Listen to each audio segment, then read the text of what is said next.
So, I watched the 6th episode of Star Trek Strange New Worlds, which was Lift Us Where Suffering Cannot Reach, and boy, was it a snorefest. Definitely a big decline in quality over the previous episodes 4 and 5, but then I reached episode 7, The Serene Squall, and the less said about that one, the better. Rather than wasting my energy and time reviewing it, I think it would be better spent focusing on reviewing something I would actually enjoy watching. Strange New Worlds went 7 episodes before finally pandering to current year gender identity politics, which is being pushed heavily on our society and culture right now. So I don't think this stuff should be given our attention anymore. We should be simply refusing to engage with it. Instead, I'm shifting my focus to the Orville Season 3, which is now going under the name The Orville New Horizons. Though The Orville also has proven itself capable of pandering on occasion, it has been at least much less frequent when compared to Star Trek. I guess no modern TV show is immune. We kick off Season 3 with the episode Electric Sheep.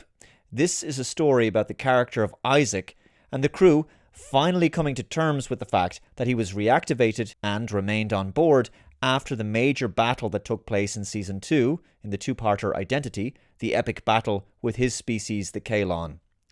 I have to say, the production values have stepped up once again.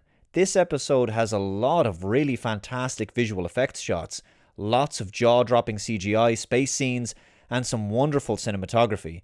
However, I'm thankful that the show's interior scenes are largely shot in a conventional television manner. There's no pretentious and overly artsy camera angles and lens flares like in Star Trek. The camera isn't moving all over the place unnecessarily while people are talking. The lighting is nice and bright, you can see everything. The visuals are easy to follow and not distracting. The episode focuses on how deeply uncomfortable most of the crew are, with Isaac remaining aboard the Orville. The episode gives us a few flashbacks from the epic Season 2 battle with the Kalon, and there's some big action moments and explosions aboard the Orville as Dr. Claire Finn's eldest son, Marcus, runs through the exploding corridors to get to his younger brother, Ty.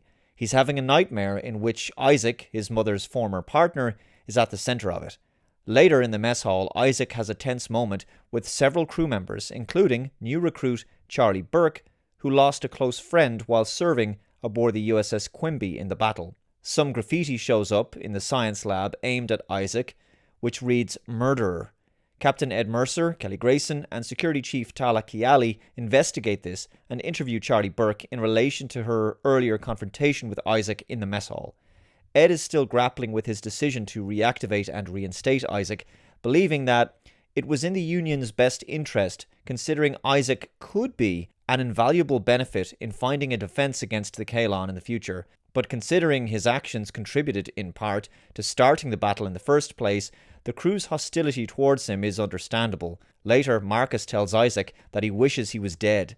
Isaac may not be capable of human feelings, but he does, in his own way, care, for lack of a better word, for what the crew feels towards him and does not wish for them to suffer due to his presence.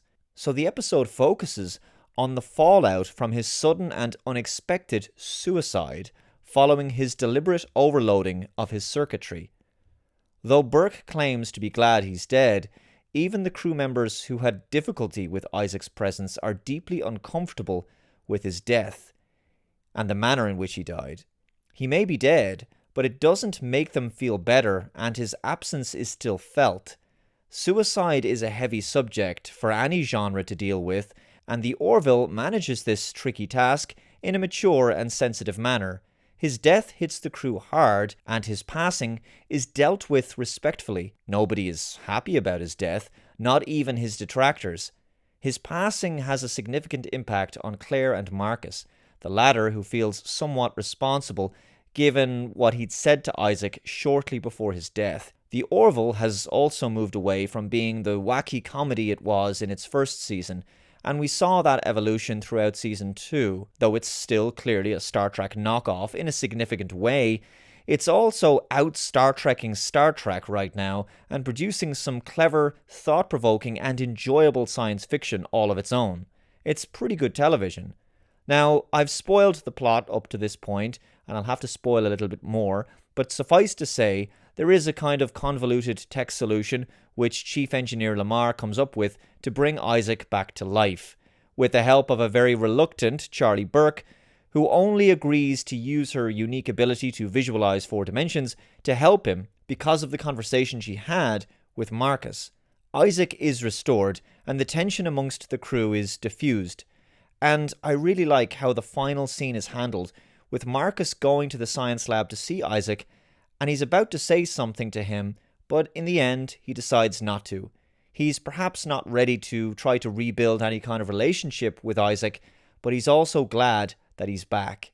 Considering Isaac is a machine with no feelings and no facial features, it's a real credit to the writers and the performance of the actor, Mark Jackson, that they still managed to make the audience care about him and his fate. In fact, you genuinely feel sorry for how awful he's treated by the crew, despite the fact that he can't feel sadness and pain himself.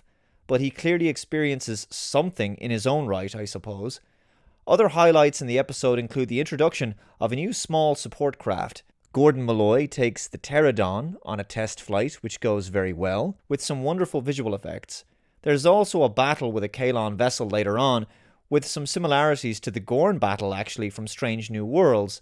The Orville hides in a gas giant and creates a decoy by making it appear as if they are destroyed inside it. I'm a few episodes behind in Season 3 of The Orville, but this first episode was more enjoyable than most of Strange New Worlds so far. I think I'm going to focus on The Orville rather than New Trek right now. So guys, I'll wrap it up here. Let me know your thoughts on The Orville Season 3 thus far. Be sure to share this video and hit that like button, and if you would like to support my work, you can do so via the link below to my Subscribe Star page. It's very much appreciated, and I'll see you next time. Bye-bye.